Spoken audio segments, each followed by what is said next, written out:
Interfaith Paths to Peace.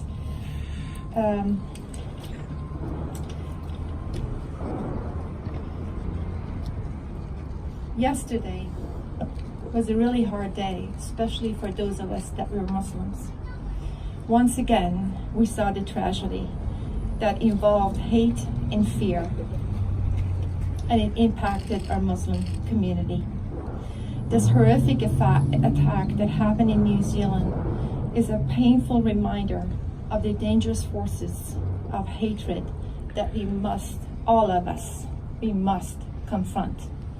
We stand with Christchurch Muslim community and our Kiwi friends in their time of mourning, and we stand united, as always, to face this bigotry that inspired these heinous attacks.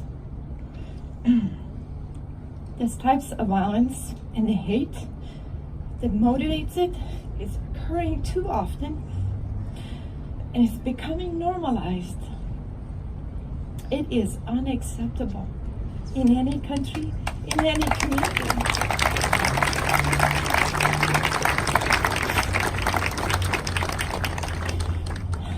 When people were wild, we have a responsibility to stand up and say no to hate and fear.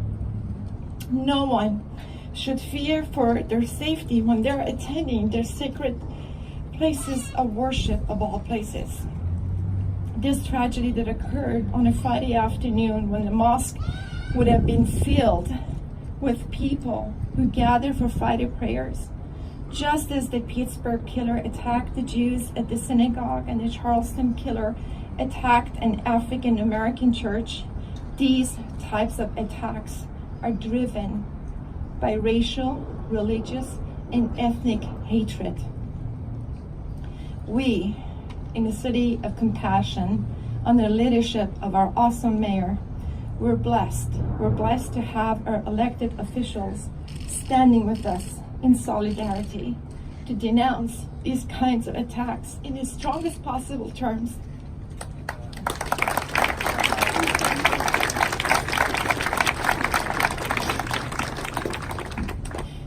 And we're equally blessed to have all of you here today with us.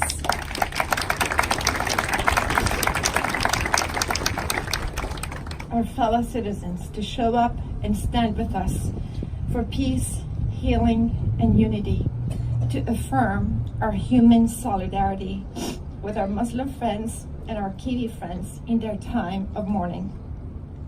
These types of attacks are a direct result of exploding social division and sowing fear amongst us, and which is not acceptable. Just like Barbara said, terrorism has no religion. We all have a responsibility to stand up and say no. Say no to hate and division as they occur. We must redouble our efforts to connect with all faiths and belief systems, to provide more opportunities for bridge building, and to walk the paths to peace. May we all be strengthened in our interfaith efforts, individually as well as an organization, to make the world a safer place, more peaceful place for everyone. As we are mourning and grieving, let us turn these into actions that are much, much needed to create a world where no one would even think of such hatred towards one another. Let us make empathy great again. Thank you.